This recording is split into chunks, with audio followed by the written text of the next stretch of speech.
Lecture du livre du prophète Isaïe. Ainsi parle le Seigneur. Lui qui fit un chemin dans la mer, un sentier dans les eaux puissantes, lui qui mit en campagne des chars et des chevaux, des troupes et de puissants guerriers. Les voilà tous couchés pour ne plus se relever. Ils se sont éteints, consumés comme une mèche. Le Seigneur dit : ne faites plus mémoire des événements passés, ne songez plus aux choses d'autrefois. Voici que je fais une chose nouvelle. Elle germe déjà, ne la voyez-vous pas ? Oui, je vais faire passer un chemin dans le désert, des fleuves dans des lieux arides. Les bêtes sauvages me rendront gloire, les chacals et les autruches, parce que j'aurai fait couler de l'eau dans le désert, des fleuves dans des lieux arides, pour désaltérer mon peuple, celui que j'ai choisi. Ce peuple que je me suis façonné redira ma louange. Parole du Seigneur.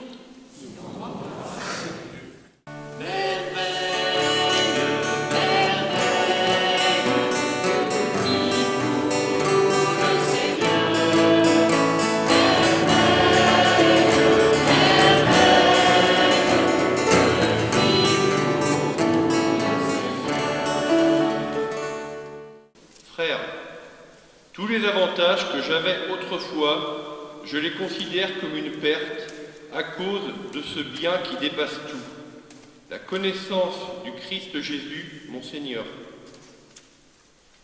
À cause de lui, j'ai tout perdu. Je considère tout comme des ordures, afin de gagner un seul avantage, le Christ, et, en lui, d'être reconnu juste. Non pas de la justice venant de la loi de Moïse, mais de celle qui vient de la foi au Christ. La justice venant de Dieu, qui est fondée sur la foi.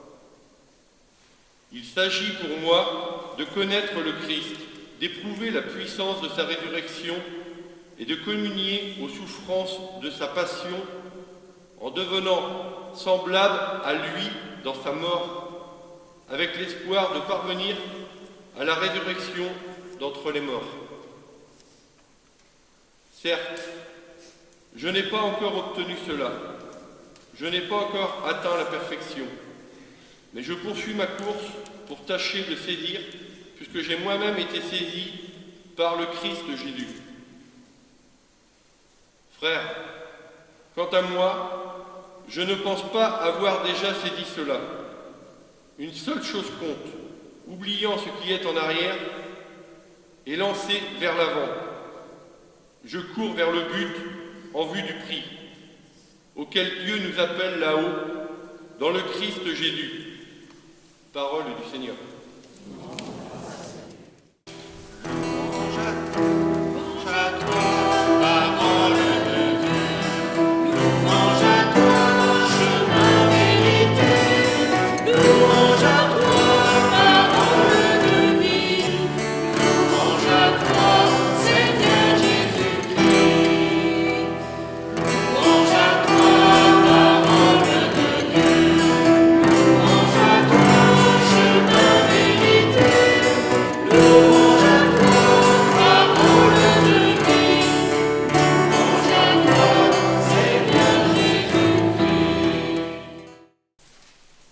En ce temps-là, Jésus s'en alla au mont des Oliviers. Dès l'aurore, il retourna au temple. Comme tout le peuple venait à lui, il s'assit et se mit à enseigner. Les scribes et les pharisiens lui amènent une femme qu'on avait surprise en situation d'adultère. Ils la mettent au milieu et disent à Jésus : « Maître, cette femme a été surprise en flagrant délit d'adultère. Or, la loi de Moïse nous a ordonné de lapider ces femmes-là, et toi, que dis-tu » Il parlait ainsi pour le mettre à l'épreuve, afin de pouvoir l'accuser. Mais Jésus s'était baissé, et du doigt, il écrivait sur la terre. Comme on persistait à l'interroger, il se redressa et leur dit : « Celui d'entre vous qui est sans péché, qu'il soit le premier à lui jeter une pierre. » Il se baissa de nouveau et il écrivit sur la terre. Eux, après avoir entendu cela, s'en allaient un par un, en commençant par les plus âgés. Jésus resta seul avec la femme, toujours là au milieu. Il se redressa et lui demanda : « Femme, où sont-ils donc ? Personne ne t'a condamné ? » Elle répondit : « Personne, Seigneur. » Et Jésus lui dit : « Moi non plus, je ne te condamne pas. Va, et désormais, ne pêche plus. » Acclamons la parole de Dieu. Louange à toi, Seigneur Jésus.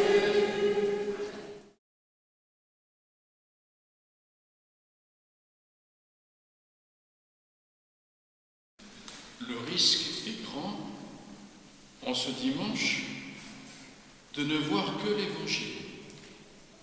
Et pourtant, les deux autres textes viennent appuyer la force de renouveau que le Seigneur offre à son peuple lors du retour de son exil et dans Saint Paul, dans sa conversion.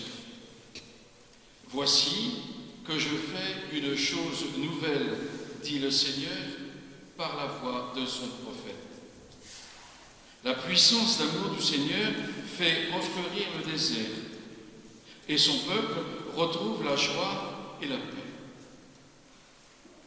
Ce peuple que je me suis façonné retira ma louange. Et si ce désert était notre cœur qui est souvent aride, desséché, parce qu'il n'est plus irrigué par un fleuve d'amour, de pardon et de joie. Et Saint Paul nous livre ce qui fait la joie de sa conversion, ce bien suprême qui est la connaissance du Christ, mon Seigneur. Être reconnu juste, non par la loi, mais par la foi. Dimanche dernier, aux pharisiens et scribes qui reprochaient à Jésus de manger à la table des pécheurs, comme Zachée, le percepteur d'impôts, celui qui travaillait pour les Romains, Jésus a raconté la merveilleuse parabole de la miséricorde de Dieu. Avec ce passage de l'Évangile, selon saint Jean, nous avons la mise en œuvre de cette miséricorde. La scène se passe au temple de Jérusalem, au lieu symbolique pour tout Israël. L'enseignement de Jésus dans ce haut lieu de la foi juive est-il crédible et en accord avec la loi de Moïse? Une fois encore, les scribes et les pharisiens mettent Jésus à l'épreuve à ce sujet et lui tendent un piège. Jésus adopte de nouveau sa manière d'interpréter autrement la loi de Moïse. Il ne l'efface pas, mais il la rend humaine et ouverte sur l'avenir. Il se révèle comme un maître de sagesse. Il s'abaisse. Il écrit sur la terre. Nous voudrions bien savoir ce que Jésus a écrit. Mais non. L'évangéliste ne nous dit rien sur l'écriture de Jésus. Cela n'est pas l'essentiel. Jésus va offrir un avenir à cette femme.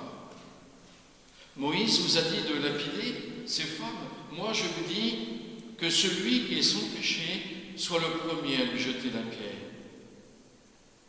Jésus renvoie donc les accusateurs à leur propre faiblesse humaine de pécheurs. Les voilà tous pris de court, renvoyés à eux-mêmes. Et qui sont-ils pour s'autoriser à juger et à condamner quelqu'un jusque dans la mort? au nom de la loi. Voilà, dira plus tard Jésus, dans sa controverse avec ceux qui lui tendent un piège, « Moi, je ne juge ni ne condamne personne. Je renvoie chacun à sa propre responsabilité. » Les plus anciens partent les premiers, peut-être parce que les plus sages, ou qu'ils gardent mémoire de leur expérience honteuse et douloureuse peut-être. L'épreuve est achevée. Jésus en est sorti vainqueur. Seul reste celui qui n'a pas péché et celle dont le péché est public. La malheureuse, elle est là, et la miséricorde aussi. La malheureuse et la miséricorde sont face à face. On ne dit pas ce qui s'est passé dans la vie de cette femme après sa rencontre avec Jésus. On sait en revanche que c'est contre Jésus qu'on a jeté les pierres. Et on sait ce qu'il lui a coûté d'aimer les pécheurs et de le pardonner, la mort violente sur la croix. Lui, qui était sans péché, aurait pu le premier jeter la pierre à cette femme. Non seulement il ne l'a pas fait, mais il lui a ouvert un chemin de salut. Jésus ne lui a pas dit « Viens et suis-moi, deviens mon disciple ». Non, il lui dit « Va et ne pêche plus ». Elle aussi est renvoyée à sa conscience, à sa responsabilité. Jésus s'est montré ainsi fidèle à son Père, au Dieu de l'Alliance, qui ouvrait à son peuple un chemin dans le désert de l'exil, le chemin de la miséricorde. Voici que je fais toutes choses nouvelles. Alors, un souhait pour ce temps de carême, cette semaine. Mais n'oublions pas que le carême termine au samedi saint, donc on a encore 15 jours. Ça va, c'est pas trop difficile, le temps de carême. Un souhait pour ce temps de carême qui nous reste à vivre. Que la violence des jugements, des condamnations en notre cœur se transforme en bénédiction et en bienfaisance. Ouvrons nos yeux pour que se dévoilent les zones d'ombre de notre vie. Les deux célébrations pénitentielles qui nous sont offertes seront là pour nous aider à découvrir cela. Afin de rendre gloire au Seigneur en toute vérité, pour que l'essentiel de notre foi se fonde non sur la loi, mais sur la personne du Christ. Prenons exemple sur saint Paul. Je poursuis ma course pour tâcher de le saisir, puisque j'ai été moi-même saisi.